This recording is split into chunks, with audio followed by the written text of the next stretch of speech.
Hey guys, I'm Dr. Horschig, and today I'm going to teach you how to keep your chest from collapsing forward and the weight from eventually dropping to the ground when the weight gets heavy during a front squat. Get up and get down, get up and get down.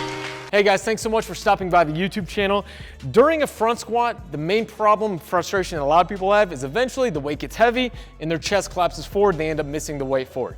Today I'm going to teach you specifically how to fix that fault to allow you to have a great looking heavy front squat. Now, the first thing we have to do is we have to understand, does the problem occur because of something that's going wrong on the descent or on the way back up? So let's talk about front squat mechanics to start off.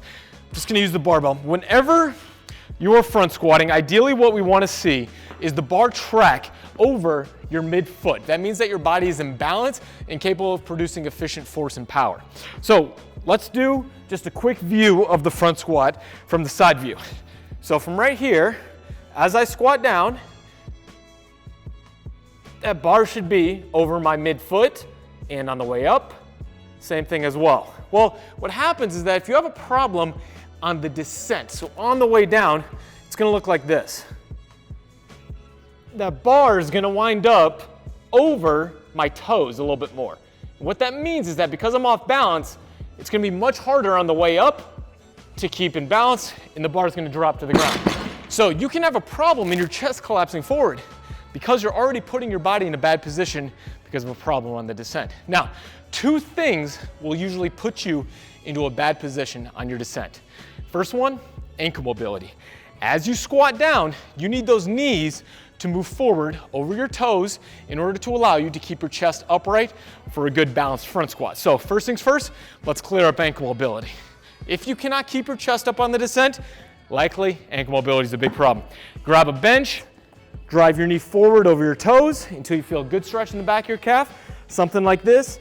Before you're front squatting, I'd recommend people do about 10-second holds and maybe 5 or so reps on each side. Just driving that knee forward until I feel a really good stretch here. Now, if you have that pinch or block sensation in the front side of the ankle while you're doing this, make sure to do your banded joint mobilizations I've shared in other videos that will help alleviate that. But for most people, just doing some good stretching, 5 to 10 seconds, make sure you hit both sides. Ankle mobility is one of the most important factors that many people fail to achieve that allows them a good front squat. Basically, because they don't have it, their chest falls forward. So that's fix number one, mobility. Now, also, the reason a lot of people have problems during the descent of a front squat is because they're taking way too big of a hip hinge. They're performing it like they're doing a low bar back squat. Let me show you what that looks like. So they will literally start in this position and they'll hinge their hips like they're doing a low bar back squat. So from here, they'll do that and then try to go down. We don't want that with the front squat. We want to keep our chest as upright as possible. Now, I do not want to see this. I don't want to see you start with your knees because you're just loading up your knees with crazy amount of torque. So we're still making sure that we have a little bit of a hip engagement. If you notice right there, so I'm hinging a little bit at the hips, knees are still bending, and then I'm dropping straight down and then back up. So your descent of your front squat still starts with the hips. It's a little bit of a hip engagement while the knees bend as well, and then straight down. I don't want to see all knees. I don't want to see exaggerated hips. So little bit of hips, little knees, sit straight down. That'll help you have a more upright and balanced front squat. So if you don't have that problem, let's say you get to the bottom of a front squat, you view it from the side, you take a video with your phone, and you look very balanced, bars over the middle of your foot at the bottom. It's not until the way up that your chest collapses. We can say that it's probably not a mobility issue. You got into a great looking bottom position. That's where the mobility demands of the front squat are highest. So what that means is that you're usually lacking stability and balance. Now, what that means is that we need to change our fixes in order to clear that up. What I like to do is the zombie no hands front squat for people that have this problem. So what you're gonna do, load up the bar, start light if you have never done these. You're going to take it out in your front squat grip, take your arms off the bar, and perform a front squat with your arms straight out in front. Now, again, this bar should not be against your neck. In this position, you want to be driving your chest up a little bit so that the bar is resting on the top of your deltoids and a little bit of your chest. It should not be pinched against your neck. But basically, you're gonna start your squat and go slow on the way down and back up. The thing I like about the zombie front squat is that it is a very self-limiting exercise, meaning that if you cannot maintain proper balance and alignment, the bar's just gonna fall right off your chest to the ground.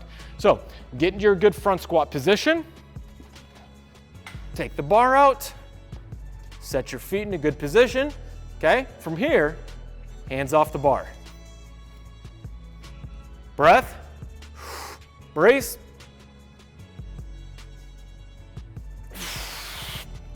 Back up. One more time.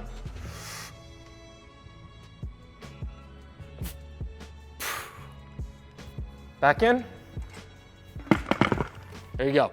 So that is the zombie no hands front squat. Now, I personally dealt with issues with this a couple years back. So I had a problem in my cleans where I was getting up 85, 90% of my best clean and jerk. And I was having a problem coming out of the hole and my chest collapsing forward.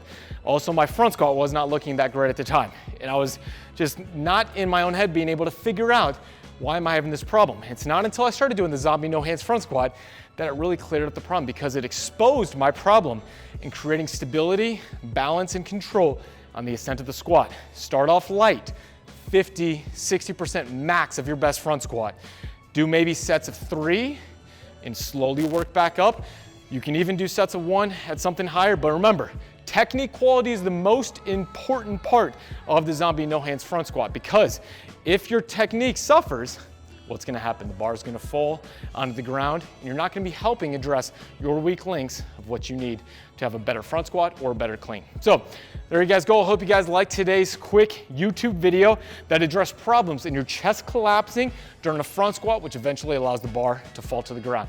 I hope you guys got something out of it. If you did and you enjoyed the video, please subscribe to my channel, like and comment on the video, and let me know if there's something you want to learn about next week. Until then, guys, happy squatting. They say that energy flows where attention goes, so I pay no mind. Why waste my time with all these negative cats scratching? So caught up in their egos, these people have lost.